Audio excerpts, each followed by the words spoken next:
You can all see Sorry that to okay? interrupt. Yeah, go Okay. ahead. Yeah. Yeah, I'll give you a little bit of background on what our program is and how it works. As I mentioned earlier, it's probably got a lot of similarities to some on the other islands, but it might be a little bit different. Just in terms of background, most of what we do in emergency management, and that's kind of the umbrella term for everything emergency related, is based on first understanding the hazards that you're faced with and then adopting response to those. So on Quadra, the main hazards that we focus on are earthquake and wildfire. We're lucky we don't really have much of a flood risk on Quadra, would be localized. To a lesser extent, we focus on severe weather and what popped up for everybody 2 years ago is the pandemic, which was kind of just, and also ran as far as hazards, but certainly jumped to the forefront. Also, background-wise, in emergency management, there are 4 phases that you deal with. So when you identify a hazard, first you try to mitigate it. Earthquakes, you would do structural enhancements. Wildfire, you would do things like the Fire Smart program. Those are all mitigation. Our program focuses on preparedness and response. So preparedness would be doing training, developing a response program. Response are the things that, once something happens, deal with it. And then the recovery is kind of the back end when you try to get things back to normal, learn from your mistakes, perhaps do some more mitigation. So the focus of what we do is on preparedness and response. And also it's important to note that everything that we do, and I think if you want to be effective, you need to work within the framework of emergency management in BC and not try to march to your own drummer. So everything that we do is under our local authority, in our case, the Strathcona Regional District. In BC, local authorities have primary responsibility for responding to emergencies, as we're seeing, and there's some debate about that in the media about the balance between local authorities and the province. But that is the fact of it, and our program is developed under the local authority. So there's that kind of top-down structure that's represented. And when we talk about emergency operation centers or something in the local authority, they might look something like this. Often it's a conference room that is not pre-set up. I mean, the Strathcona Regional District is actually council chambers that are their primary emergency operations center. So that's the type of thing that it would look at. Our emergency operations center, or department operations center, as we call it, is probably about 1/4 that size. So, definitely small scale. So our program as a whole, under the Strathcona Regional Districts, it kind of has 4 main legs to it. Our Department Operations Center, which handles the emergency management aspect. So that's all of the coordination with the regional district, as well as providing direction to our own volunteers and coordinating with local responders on Quadra Island. Then we've got our main volunteer groups. Emergency Support Services is our biggest, and that is really our primary mission. That's the thing that the local authority is required to do, and as part of that, they've developed the volunteer program. We're blessed with enough volunteers that we've got a very strong neighborhood emergency program. It's something that's evolved over the years, and I'll talk a little bit more detail about that. Not all places have emergency neighborhood programs. Some of them have them, and they're somewhat effective. Others are more successful with that. And we've also got an emergency communications group, and that's the amateur radio. And their mission is really to be able to provide a means of communication when all other methods are down. So primarily post-earthquake, but also if you've got internet or phone outages, or you haven't got coverage in all places. Quadra Island, the north end of the island, has not got cell coverage. So sometimes amateur radio fills in there. So as was mentioned in the intro, we started about 15 years ago, or thereabouts. Started literally with nothing, with 2 people who stepped forward and started rounding up volunteers and getting trained and getting those members trained, and managed to grow to a huge number for a small population, over 100 members within 3 years. I think we've stayed above 100 members consistently throughout. And our current membership is as shown there. At last count was 94 ESS volunteers, and those are the official public safety lifeline volunteers. We have 64 neighborhood reps covering 33 neighborhoods. Now, we don't have full coverage on Quadra Island. We think we need somewhere around 42, 43 neighborhoods to cover it off. So there's some areas of the island that don't have an active neighborhood group. And then we've got 32 ham radio operators. So all of those volunteers, our current population of 2,700. So if you're not in the emergency program, you probably know somebody who is in the emergency program, which is a nice thing to have. So talk a little bit about each of those functions. ESS being our primary function. One thing we would do is set up a reception center if a large number of people were evacuated, and those are typically in public buildings, community centers, Legion halls, churches. And the objective there is to provide a means for registering and providing referrals for people who need help. So getting them the food, lodging, clothing that they might need. That could be a hotel accommodation, or it could be in a group lodging.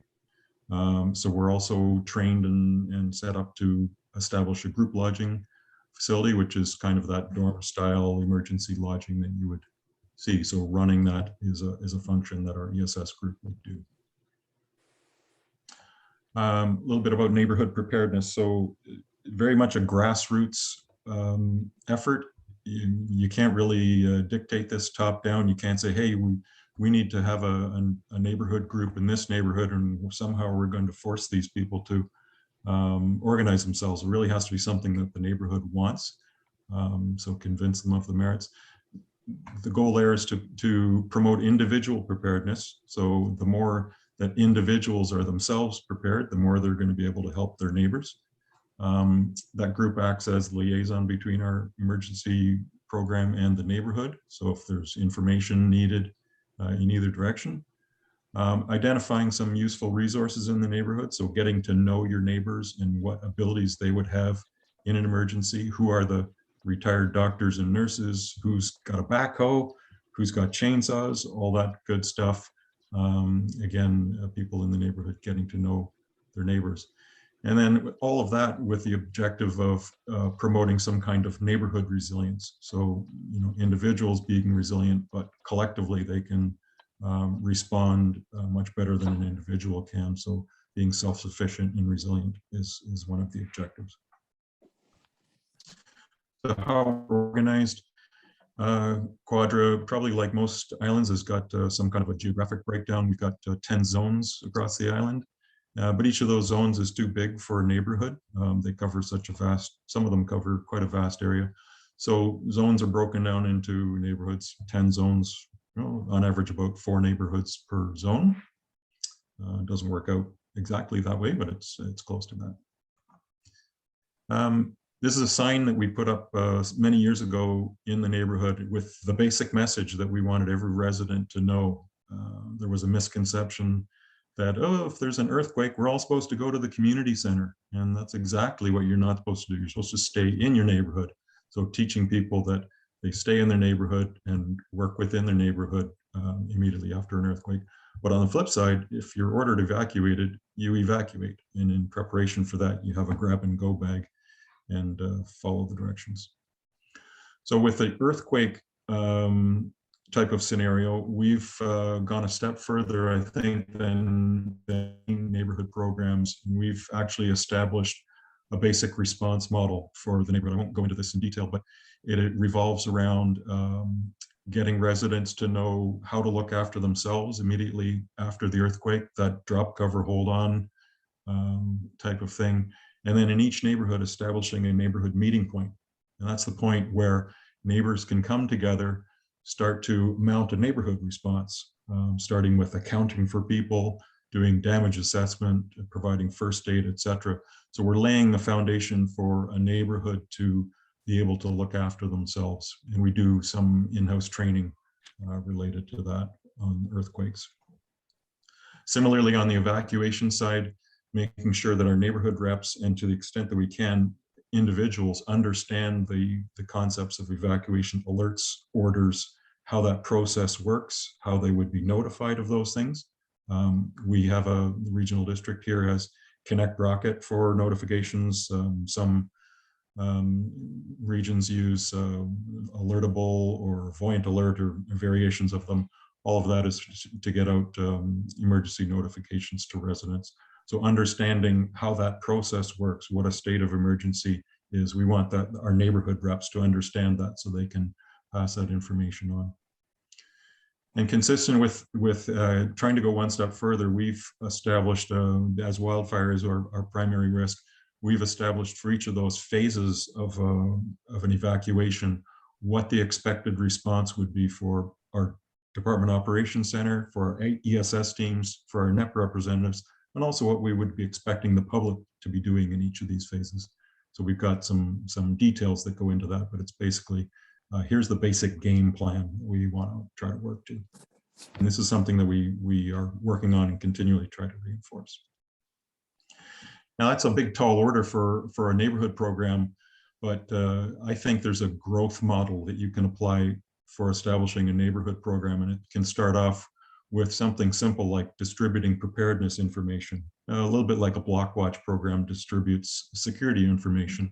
That's a relatively straightforward, simple thing to do. And you can start with one neighborhood. You get one neighborhood that's willing to do that, and you're down in that lower left corner of the maturity model. As you go moving further and further along, doing things like establishing a meeting point and a phone tree within your neighborhood, maybe the next step, developing that basic response plan. How are we going to get out of the neighborhood? And all the way up to conducting exercises within your neighborhood. And as you do that, perhaps grow it to cover more and more of your geographical area. So we're trying to move up that maturity curve. We're somewhere getting closer to the upper right quadrant where we think we want to be, but it's kind of a continual care and feeding process for that. Lastly, we fill a public information role. Like most small communities, we've got an active Facebook group. It's a goldmine to get important information out and also be able to counter misinformation that might be out there. So being proposed to get accurate information out during an emergency, we practice that by getting out what I would consider non-emergency but quasi-emergency related information. So we provide information on weather alerts, power outages, etc. And during the COVID pandemic, tried to be a source of truthful, good information there. So we do that through we have a Facebook page. We also use our NEP network, get that information out to our NEP reps because they're able to get it out to people who perhaps are not on social media and might need a phone call to get that information. And coordinating that with the regional district for anything truly emergency related as far as alerts. Lastly, being good citizens, our emergency program works within our overall community as ESS. We have a lot of supplier agreements in place with local businesses for services that are needed for ESS. We're members of our local Chamber of Commerce, which I think is one of the reasons we're here tonight, was through that network of through our Chamber of Commerce. And our large number of volunteers, I would defy anyone to find a group, a community group, or a nonprofit on Quadra that doesn't have one of our members as a member of that. So information both ways is small town life helps with that. Another interesting activity, and I see we're running out of time here.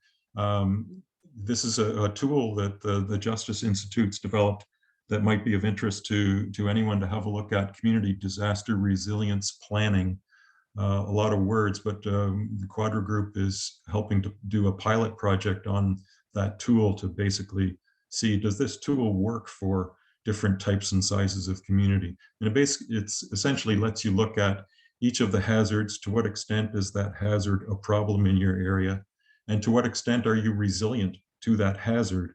And is your community resilient? So that whole concept of resilience, this tool is actually quite useful for that. So I just toss that out there as something maybe people want to have a look at.